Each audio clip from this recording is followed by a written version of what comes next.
বিশ্ব ইজতেমায় অংশ নিতে তুরাগ পাড়ে জড়ো হচ্ছে জুবায়েরপন্থীরা। খিত্তায় খিত্তায় ইবাদত, বন্দিগি, আম্বয়ানে শুরু হচ্ছে আনুষ্ঠানিকতা। আমরা একই কাজে আসি আল্লাহ তাআলাকে রাজি খুশি করার জন্য বা আল্লাহ তাআলার দিন প্রচারের জন্য।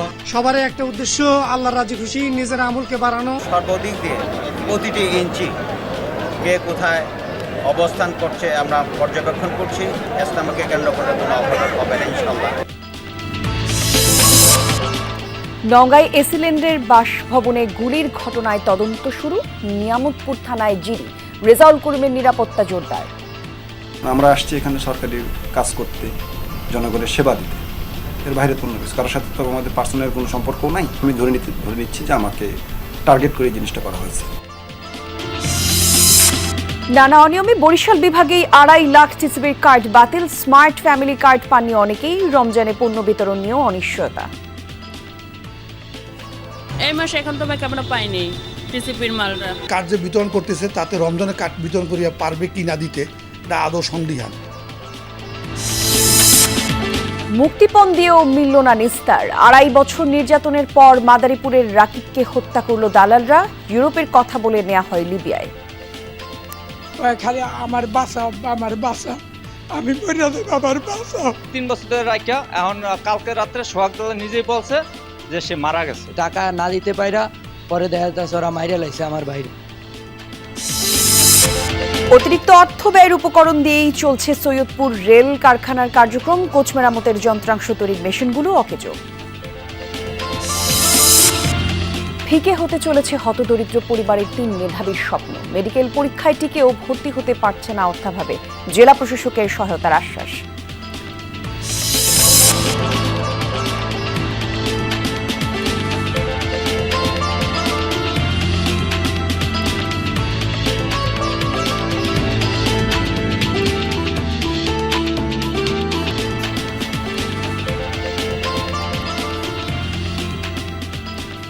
আমন্ত্রণ বিরতিহীন সংবাদ সারাদেশে আমি জান্নাতুল কুলি আছি আপনাদের সাথে। সংবাদের শিরোনাম দেখছিলেন। আগামীকাল থেকে শুরু হচ্ছে বিশ্ব ইজতেমার প্রথম পর্ব। এতে অংশ নিতে তুরাগ তীরে জড়ো হচ্ছেন জুবায়েরপন্থীরা। অবস্থান নিয়েছেন নিজ নিজ খিত্তায়। জোরদার করা হয়েছে নিরাপত্তা ব্যবস্থা। এবার 3 পর্বে অনুষ্ঠিত হবে ইজতেমা। প্রথম 2 পর্বে অংশ নেবেন জুবায়ের অনুসারীরা এবং শেষ পর্ব হবে সাতপন্থীদের নিয়ে। টঙ্গীর তুরাগ পার বিশ্ব ইজতেমার প্রথম পর্বে অংশ নিতে জড়ো হতে শুরু করেছেন মুসল্লিরা। কেউ বাসে, কেউ বা ট্রাক পিকআপে চড়ে আসছেন। অনেকে ট্রেন কিংবা নিজেদের মতো করে ভিড় জমাচ্ছেন ইজতেমা ময়দানে। অবস্থান নিচ্ছেন নিজ নিজ খিত্তায়। অংশ নিচ্ছেন 41 জেলার তাবলিগের সাথীরা। সবাই আমরা একই কাজে আসি আল্লাহ তাআলাকে রাজি খুশি করার জন্য বা আল্লাহ তাআলার দিন প্রচারের জন্য। আমরা দিনের দাওয়াত থেকে শিখবো এবং বাড়িতে আমল করব। যতগুলো মানুষ এখানে উপস্থিত হয়েছে সবারই একটা উদ্দেশ্য আল্লাহর রাজি খুশি, নিজের আমলকে বাড়ানো। আর এখান থেকে আমরা কিছু শিখবো। শুক্রবার ফজরের নামাজের পর শুরু হবে আনুষ্ঠানিকতা। তার আগে ইবাদত বন্দেগীতে সময় কাটাচ্ছেন মুসল্লিরা, নিচ্ছেন দিনের পথের শিক্ষা। সূর্যাস্তের সাথে সাথেই আমাদের আরবি তারিখটা পরিবর্তন হয়ে যায়, দিনের পরিবর্তন হয়। সেই হিসাবে আজ বৃহস্পতিবার দিন মাগরিবের ওয়াক্তর সাথে সাথে আমাদের শুক্রবার দিন শুরু হয়ে যাবে। তো শুক্রবার দিনই আমাদের ইজতেমার আনুষ্ঠানিকতা শুরু হচ্ছে মূলত, যেটা আজ বাদ মাগরিব ভারতের মাওলানা ইব্রাহিম দেওলা সাহেবের আম্বয়ানের মধ্য দিয়ে শুরু হবে। এবারের ইজতেমা মাওলানা জুবায়েরপন্থীদের অধীনে 2 ধাপে অনুষ্ঠিত হবে। 31 জানুয়ারি থেকে 2 ফেব্রুয়ারি প্রথম পর্ব, এরপর 3 থেকে 5 ফেব্রুয়ারি দ্বিতীয় ধাপ। নির্বিঘ্নে সব আয়োজন শেষ করতে জোরদার করা হয়েছে নিরাপত্তা। আমরা ওয়াচ টাওয়ারের মাধ্যমে নিরাপত্তার ব্যবস্থা নিয়েছি, আমরা ফুড পেট্রোলের মাধ্যমে নিরাপত্তার ব্যবস্থা নিয়েছি, আমরা পিকেটিংয়ের মাধ্যমে নিরাপত্তার ব্যবস্থা নিয়েছি, আমরা সিসি ক্যামেরা সারাক্ষণই আমরা মনিটর করছি। আগামী 14 থেকে 16 ফেব্রুয়ারি বিশ্ব ইজতেমায় অংশ নেবেন মাওলানা সাতপন্থীদের অনুসারীরা। রাহিম সারোয়ার, যমুনা নিউজ। ইজতেমার ময়দানে আছেন সহকর্মী পলাশ প্রধান। সকাল থেকেই তিনি আমাদেরকে নানা রকম তথ্য দিয়ে সহযোগিতা করছেন। আরও একবার যাচ্ছি তার কাছে। পলাশ, মুসল্লিরা জড়ো হতে শুরু করেছেন, আমরা যেমনটি দেখছিলাম আমাদের প্রতিবেদনে। জানাবেন সেখানকার অবস্থা, একই সাথে সার্বিক প্রস্তুতি, নিরাপত্তা ব্যবস্থা কেমন দেখছেন জানাবেন।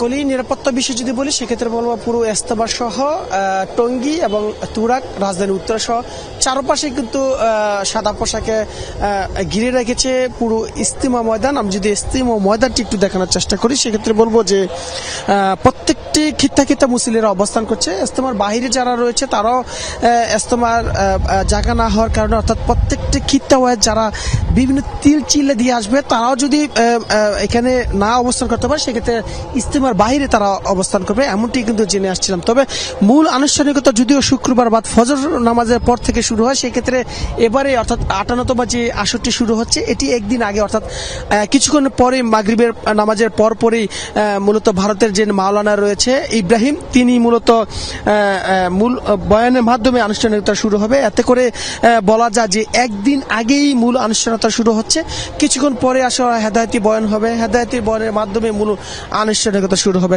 তবে ইজতেমা জুড়ে যে বিষয়টি প্রশাসন থেকে বলা হয়েছে যে 5 স্তরে স্বেচ্ছাসেবী সহ 20,000 কর্মকর্তা এখানে সাদা পোশাক সহ বিভিন্ন ইউনিফর্মে তারা প্রত্যেকটি খিত্তা থাকবে যেন কোনো অপ্রীতিকর ঘটনা না ঘটে সে বিষয়ে পূর্বের প্রস্তুতি তো রয়েছে। আজকে সকালে আমরা যে বিষয়টি দেখেছি প্রত্যেকটি নিম্বরে তারা সিসি ক্যামেরা লাগিয়েছে এবং প্রবেশদ্বার এবং বিভিন্ন পয়েন্টে সিসি ক্যামেরা দেখে মূলত সেখানে তারা পর্যবেক্ষণ করছে। কিছুক্ষণ আগে আমরা যে বিষয়টি দেখেছি যে র্যাবের একাধিক ড্রোন ফুটেজের মাধ্যমে তারা ফুটেজ নিচ্ছে এবং ইজতেমার পুরো পাশে তারা দেখভাল করছে কোনো অপ্রীতিকর ঘটনা যেন না ঘটে সে বিষয়ে পূর্বের যে প্রস্তুতি সেটি মূলত প্রশাসন নিচ্ছে।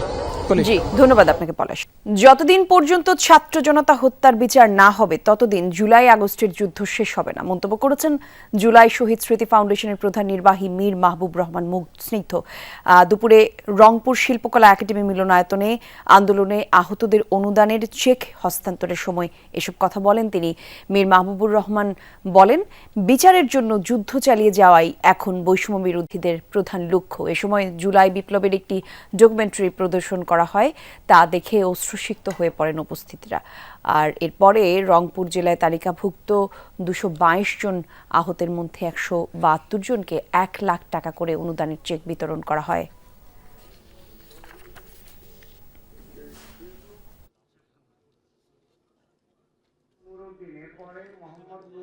যতদিন না পর্যন্ত এই বাংলাদেশে এই গণঅভ্যুত্থানের প্রত্যেকটি হত্যাকাণ্ড এবং প্রত্যেকটি নৃশংসতার বিচার না হচ্ছে ততদিন পর্যন্ত এই বাংলাদেশে আমাদের যে যুদ্ধ শুরু হয়েছিল জুলাই আগস্টে সেই যুদ্ধ আমাদের সম্পূর্ণ হবে না। পরিবর্তন চলছে, বৈষম্য সমাপ্ত না হওয়া পর্যন্ত এই আন্দোলন সংগ্রাম জাতি ধরে রাখবে। নওগাঁর নিয়ামতপুরে সহকারী কমিশনার রেজাউল করিমের সরকারি বাসভবনে গুলির ঘটনায় তদন্ত শুরু করেছে পুলিশ। এখনো কারণ জানা যায়নি, ধরা পড়েনি কেউ। জোরদার করা হয়েছে নিরাপত্তা। বুধবার গভীর রাতে এসিলেন রেজাউল করিমের সরকারি বাসভবনের এই জানালা লক্ষ্য করে পরপর 4 রাউন্ড গুলি ছোঁড়ে দুর্বৃত্তরা। কাঁচ ভেদ করে ঘরের ভেতরে ঢুকে পড়ে গুলি। শব্দ শুনতে পেয়ে ঘুম ভাঙে এসিলেন রেজাউল করিমের। টার্গেট করে এই হামলা চালানো হয়েছে বলে ধারণা এসিল্যান্ডের। বাসরুমে যাওয়ার পরে আমি যা দেখতে পারি যে ওখানে আমার যে রুমের যে জানালা, কাছের যে জানালা তার 2টা ছিদ্র। 2-3 মিনিট পর দেখার পরে ওখানে আবার ওই শব্দটা হয় এবং আমি ওখানে স্ট্যান্ড বাই দাঁড়িয়েছিলাম এবং আমি সাথে সাথে লক্ষ্য করলাম যে ঠিক আমার মাথার 6 থেকে 8 ইঞ্চি উপরে আরেকটা ছিদ্র এবং পাশে আরেকটা ছিদ্র। আমি ওখানে থাকা অবস্থায় পরবর্তীতে 2টা শব্দ হয়েছে প্লাস আমার ওই জানালার কাছ যেটা ছিদ্র হয়েছে, ধরে নিচ্ছি যে আমাকে টার্গেট করে জিনিসটা করা হয়েছে। আমরা নিয়মের বাইরে কোনো কিছুই কারো মানতেছি না, কারো সুপারিশ শুনতেছি না, হয়তো বা এটাও হতে পারে। খবর পেয়ে সেখানে যান উপজেলা নির্বাহী অফিসার। তবে কে বা কারা এই হামলা চালিয়েছে সে বিষয়ে এখনও কোনো স্পষ্ট তথ্য মেলেনি। সিসিটিভি ক্যামেরাগুলো আমরা সবগুলো ক্যামেরার যে ফুটেজ আছে সেগুলো পরীক্ষা নিরীক্ষা করবে। এখন যেহেতু এটা তদন্তাধীন বিষয়, কিভাবে ঘটলো না ঘটলো সেই বিষয়গুলো পুলিশ আশা করি অতি শীঘ্রই খুঁজে বের করবে। এদিকে ঘটনার পর থেকেই এসিলেন রেজাউল করিমের নিরাপত্তা জোরদার করা হয়েছে। পুলিশ কর্মকর্তারা বলছেন, ভারী অস্ত্র নয়, ভয়ভীতি প্রদর্শনের উদ্দেশ্যে কেউ হালকা অস্ত্র ব্যবহার করে এটি করে থাকতে পারে। ধারণা করা হচ্ছে হয়তো ইয়ার গান অথবা খেলনা জাতীয় পিস্তল বা এই ধরনের ইয়ের থেকে এটা ছোড়া হয়েছে বলে আমরা প্রাথমিকভাবে ধারণা করছি যে এটা হয়তো আমরা যেহেতু সরকারের পক্ষে কাজ করে যাচ্ছি, কেউ হয়তো ভীতি সন্ত্রস্ত করার জন্য এই কার্যক্রমটা করতে পারে, তবেও আমরা বিষয়টি অনুসন্ধান করছি। এ ঘটনায় একটি এজাহার দায়ের করেছেন এসিল্যান্ড। দ্রুত তদন্ত করে দোষীদের গ্রেফতারের আশ্বাস দিয়েছে পুলিশ। শফিক ছোটন, যমুনা নিউজ, নওগাঁ। সন্ত্রাস দমন আইনের 2 মামলায় সাবেক জনপ্রশাসন মন্ত্রী এবং মেহেরপুর জেলা আওয়ামী লীগের সভাপতি ফরহাদ হোসেনের 2 দিনের রিমান্ড মঞ্জুর করেছেন আদালত। সকালে মেহেরপুর সিনিয়র জুডিশিয়াল ম্যাজিস্ট্রেট আদালতে এই রায় দেন বেগম শারমিন নাহার। 2 দিন রিমান্ড মঞ্জুর করে জেল গেটে জিজ্ঞাসাবাদের আদেশ দেন। এর আগে জেলা কারাগার থেকে ফরহাদ হোসেন এবং তার ভাই সরফরাজ হোসেন মৃদুলকে আদালতে নেওয়া হয়। রাষ্ট্রপক্ষের আইনজীবী আসামিদের 5 দিনের রিমান্ড আবেদন করে। গতরাতে ঢাকা কেন্দ্রীয় কারাগার থেকে প্রিজন ভ্যানে মেহেরপুর জেলা কারাগারে নেওয়া হয় সাবেক জনপ্রশাসন মন্ত্রীকে। গত 14 সেপ্টেম্বর রাজধানীর ইস্কাটন এলাকা থেকে হত্যা মামলায় তাকে হেফাজতে নেয় র্যাব। আর ফরহাদ হোসেনের নামে ঢাকা এবং মেহেরপুরে বেশ কয়েকটি মামলা রয়েছে। এদিকে পঞ্চগড়ে ছাত্র জনতার আন্দোলনে সক্রিয়ভাবে অংশ নেয়া ইজি বাইক চালক আল আমিনকে হত্যা এবং মরদেহ গুমের অভিযোগে মামলায় সাবেক রেলমন্ত্রী নুরুল ইসলাম সুজন এবং সুজনের 3 দিনের রিমান্ড মঞ্জুর করেছেন আদালত। সকালে 5 দিনের রিমান্ড আবেদনের শুনানি শেষে 3 দিনের হেফাজত মঞ্জুর করেন সিনিয়র জুডিশিয়াল ম্যাজিস্ট্রেট আদালত। এর আগে নুরুল ইসলাম সুজনকে আদালতে নেওয়া হলে সেখানে জড়ো হওয়া লোকজন তার বিরুদ্ধে বিভিন্ন স্লোগান দেন। নিরাপত্তা জোরদার করে পুলিশ। গত 4 আগস্ট ছাত্র জনতার আন্দোলনে অংশ নেন ইজি বাইক চালক আল আমিন। এরপর থেকে তার খোঁজ মেলেনি। আর এই ঘটনায় আল আমিনের বাবা হত্যা এবং গুমের মামলা করেন। নুরুল ইসলাম সুজন সহ 19 জনের নাম উল্লেখ এবং অজ্ঞাত 150 জনকে আসামি করা হয়।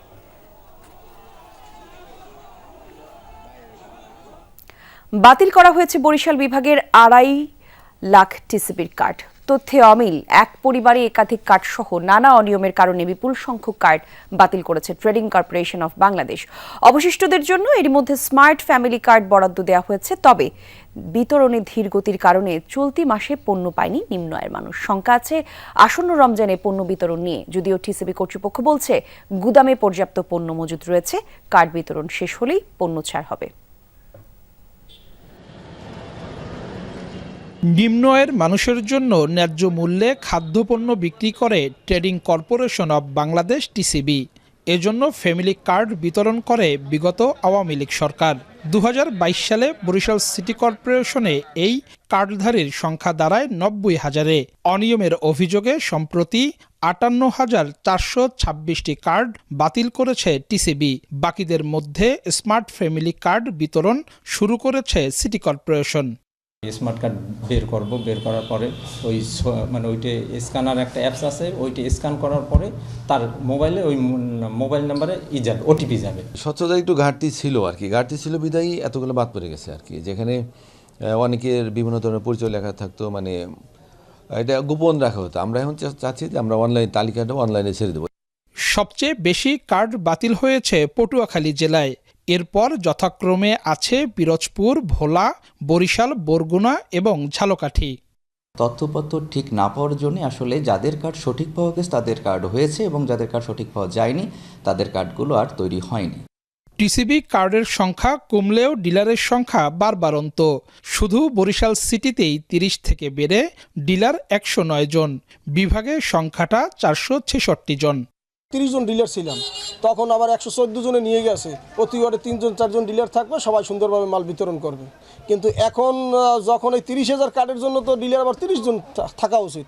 এটা সরকার না কমাইয়ে এর মধ্যে কার্যক্রম শুরু করতেছে। তাদের যে কার্ড ভাগে পাবো তাদের আমাদেরকে কোনো রকম পোষাবে না।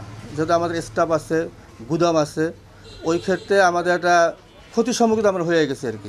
জানুয়ারি থেকে দেশব্যাপী নতুন স্মার্ট ফ্যামিলি কার্ড বিতরণ কার্যক্রম শুরু হলেও বিভাগের অধিকাংশ সুবিধাভোগীর হাতেই পৌঁছায়নি সেই কার্ড। ফলে জানুয়ারি মাসের পণ্য ছাড় করতে পারেনি ডিলাররা। শঙ্কা আছে আসন্ন রমজান নিয়েও। কার্ড যে বিতরণ করতেছে তাতে রমজানে কার্ড বিতরণ করিয়া পারবে কি না দিতে, এটা আদৌ সন্দিহান। এই মাসে এখন তো আমরা পাইনি টিসিপির মালটা, কারণ আমাদের কিনে খাইতে গেলে অনেক টাকা খরচ হয়ে যায়। তেল পাই, 2 কেজি ডাল পাই, 5 কেজি চাল পাই, তাতে আমাদের ভালোই উপকার হয়। কিন্তু এই মাসে তো এখনো পাই নাই। যেমন খুশি তেমন সাজর মতো যাকে খুশি তাকেই টিসিবির কার্ড দিয়েছিল তৎকালীন জনপ্রতিনিধিরা। উদ্দেশ্য ছিল নিজের কর্মী সমর্থকদের পুনর্বাসনের।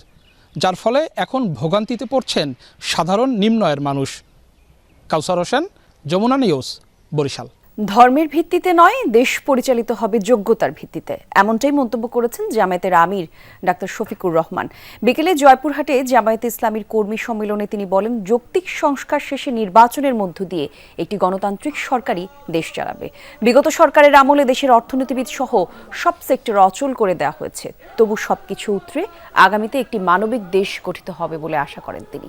দেশের মোট জনগণের অর্ধেক নারী, আর তাই তাদের সবসময় প্রাপ্য সম্মান দিতে হবে বলেও মন্তব্য করেন ডাক্তার শফিকুর রহমান। তারা জীবন দেয় নাই যেন তেন ভাবে আমরা কেউ যে ক্ষমতায় বসে যাব। তারা জীবন দিয়েছে একটা বৈষম্যহীন বাংলাদেশ দেখতে, একটা মানবিক বাংলাদেশ তারা দেখতে চায়, একটা করাপশন কি দুর্নীতিমুক্ত বাংলাদেশ দেখতে চায়, বাংলাদেশে আবার দুঃশাসন ফিরে না আসুক তা তারা দেখতে চায়। দালালদের প্রলোভনে উন্নত জীবনের স্বপ্নে রাকিব পাড়ি জমান লিবিয়ায়। উদ্দেশ্য ছিল ইতালি গিয়ে ভাগ্যে অন্বেষণের, কিন্তু ধাপে ধাপে ৪৭ লাখ টাকা দিয়েও দালাল চক্রের নির্যাতন থেকে রক্ষা পায়নি মাদারীপুরের রাকিব মহাজন। ২.৫ বছর নির্যাতনের পর খবর আসে তার মৃত্যুর। এ ঘটনায় শোকস্তব্ধ গোটা এলাকা। আমার বাবার টাকা পয়সা নিয়া আমার বাবারে ৩ বছর ধইরা নিখোঁজ কইরা হালাইছে ওরে। ভাগ্য বদলাতে ছেলেকে পাঠিয়েছিলেন ইতালির উদ্দেশ্যে, অথচ ৪৭ লাখ টাকার বিনিময়েও বদলায়নি ভাগ্য, উল্টো হারিয়েছেন আদরের ছেলেকে। ও আমার বাবারে মাইরা না ও হালাইছে রে। মাদারীপুর সদর উপজেলার পখিরা গ্রামের রাকিব মহাজন স্থানীয় দালাল জাহাঙ্গীরের প্রলোভনে লিবিয়া হয়ে ইতালি যাওয়ার স্বপ্ন দেখেন। জাহাঙ্গীরের আত্মীয় সোহাগের মাধ্যমে ২৭ লাখ টাকার বিনিময়ে পৌঁছান লিবিয়ায়, কিন্তু এরপর রাকিবকে ইতালি পাঠানোর বদলে নির্যাতন চালায় দালাল চক্র। বাড়ি থেকে আরো ৫ লাখ টাকা এনে চক্রের হাতে দিয়েও রেহাই মেলেনি। আমার বাবাই না কোথায় যাইয়া রইছে রে। ২ বছরেরও বেশি সময় পর চক্রের হাত থেকে মুক্তি পায় রাকিব। তবে ভাগ্য অন্বেষণের নেশা তখনও কাটেনি। মাজেদ খলিফা নামে আরেক দালালের মাধ্যমে ইতালি যাওয়ার চেষ্টা করে সে। ১৫ লাখ টাকা তুলে দেয় নতুন এই চক্রের হাতে, কিন্তু এবারও আগের পরিণতি ভোগ করতে হয় রাকিবকে। দীর্ঘ নির্যাতনের পর প্রাণ হারায় রাকিব মহাজন। আমার বাবারে মারিয়া হালাই দিছে রে, আমার বাবা লো লাশও দেখতে পাইলাম না ওরে। ৮ মাস ধরে হেনে বইয়া মরা অবস্থায় কয় খালি আমার বাঁচাও, আমার বাঁচাও, আমি মরিয়া দেব, আমার বাঁচাও। রাকিবের মৃত্যুতে পরিবারের পাশাপাশি গোটা এলাকায় নেমে এসেছে শোকের ছায়া। তার মৃত্যুর পেছনে দায়ী দালাল চক্রের সদস্যদের দৃষ্টান্তমূলক শাস্তির দাবি করছেন স্থানীয়রা।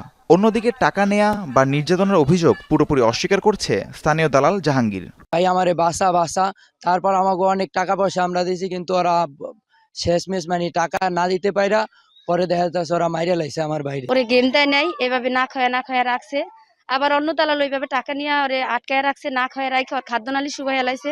লিবিয়া নিয়ে রাখছে এই প্রায় ৩ বছর ধরে রাখা। এখন কালকে রাত্রে সোহাগ দাদা নিজেই বলছে যে সে মারা গেছে। না এটা আমি লন এখনো বাসায় লাগলে আমি যাবো আপনার লাগে, আমি যা কম বলে কি আমার টাকা দিচ্ছেন, আমি কি দিচ্ছি, আমি এই বিষয়ে সাথে আমি জানি না।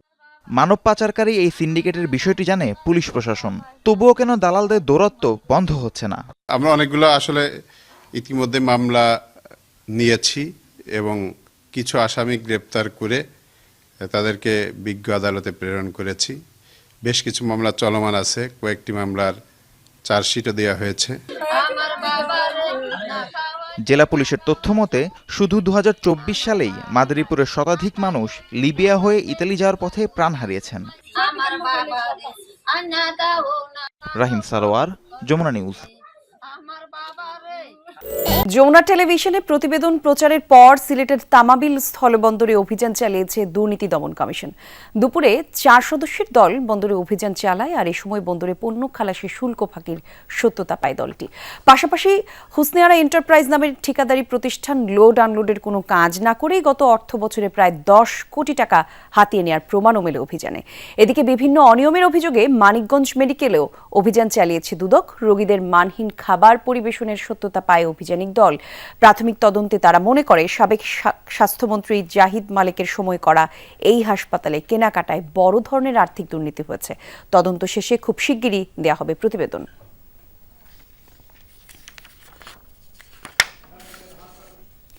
শেরপুরে ভারত থেকে অবৈধভাবে আনা 400 বস্তা সার জব্দ করা হয়েছে। দুপুরে গোপন সংবাদের ভিত্তিতে সদর উপজেলার সাপমারি এলাকায় অভিযান চালায় পুলিশ, সেনাবাহিনী এবং কৃষি অফিস। এ সময় ট্রাক চালককে আটকের পাশাপাশি 400 বস্তা সার জব্দ করা হয়। পালিয়ে যান গুদাম মালিক রুবেল মিয়া। কৃষি কর্মকর্তা জানান, সারগুলো দেখতে জিপসামের মতো, তবে তা নিশ্চিত হওয়া যাবে পরীক্ষা নিরীক্ষার পর।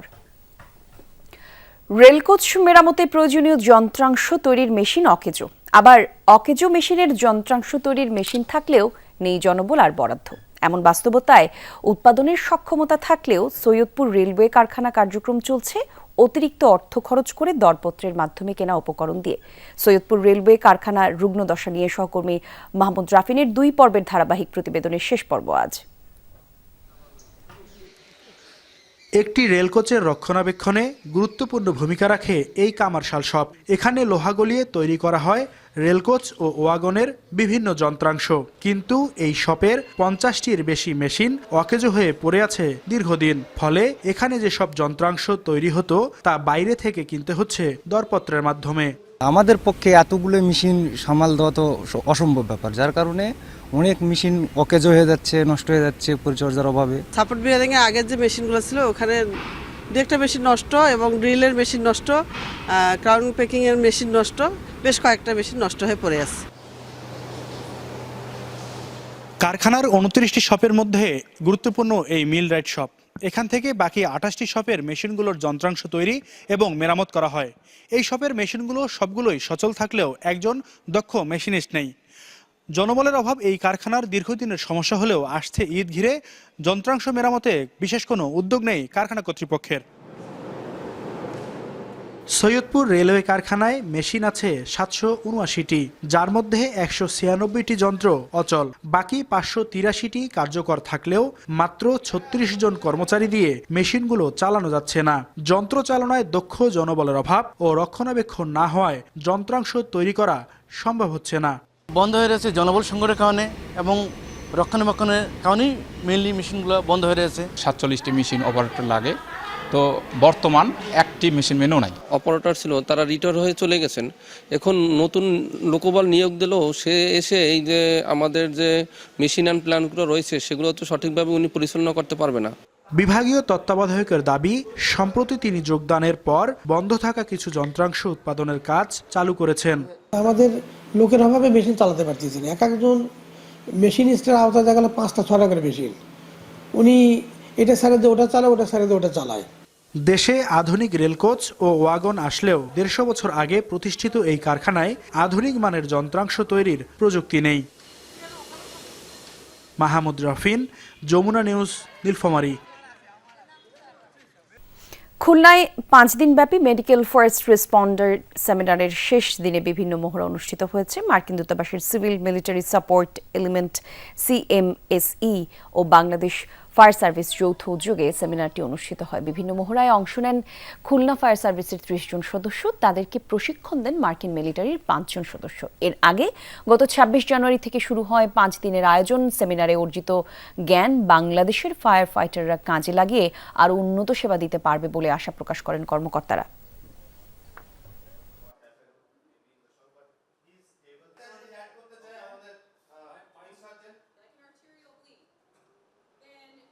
যে জিনিসটা এখানে শিখেছি সেটা হলো মেডিকেল ফার্স্ট রেসপন্ডার কোর্স। এই কোর্সের মাধ্যমে প্রাথমিকভাবে একজন রোগীকে যে চিকিৎসাটা দেওয়া হয় সেই জিনিসটা আমরা শিখেছি। কিন্তু আমরা যেহেতু ডাক্তার না, আমরা তাকে কোনো হাড় ভেঙে গেলে তার হাড়টাকে জোড়া লাগাতে আমরা পারবো না। আমরা প্রাথমিক চিকিৎসা দিয়ে যাকে তাকে হসপিটালাইজ করতে পারি সেই ব্যবস্থা পর্যন্ত আমরা এখানে করি। মেডিকেলের পরীক্ষায় টিকেও ভর্তি হতে পারছেন না মাসুমা আক্তার হীরা, শ্রাবণী রানী এবং মাকসুদা আল বাড়ি মিম। হতদরিদ্র পরিবার থেকে আসা মেধাবী 3 শিক্ষার্থী এরা। অদম্য ইচ্ছাশক্তি নিয়ে স্বপ্ন পূরণের পথে হাঁটছে তারা, কিন্তু এই পথে বড় বাধা অর্থ। ভাঙা ঘর, প্রতিদিনের দারিদ্রতা, বাবাহারা পরিবারের হাল মায়ের হাতে। টিউশনি করে কোনো রকমে চলে সংসার। এই পরিবারেরই 3য় সন্তান মাসুমা আক্তার হীরা। দুঃখ কষ্টের মাঝেও হাসি ফুটিয়েছে মেয়েটি, যেন ঠাকুরগাঁও সদরের বরুণগাঁও গ্রামের মধ্যমণি সে।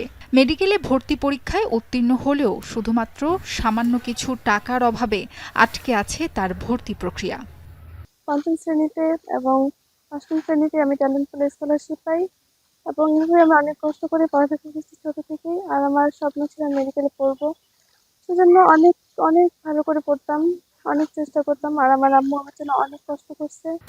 এসএসসি এইচএসসিতে জিপিএ 5, ময়মনসিংহ মেডিকেলে চান্স পেয়েও কোনো উচ্ছ্বাস নেই হীরার পরিবার আর স্বজনদের মাঝে। যখন 4-5 বছর বয়স হয় তখন ওর বাবা মারা যায়।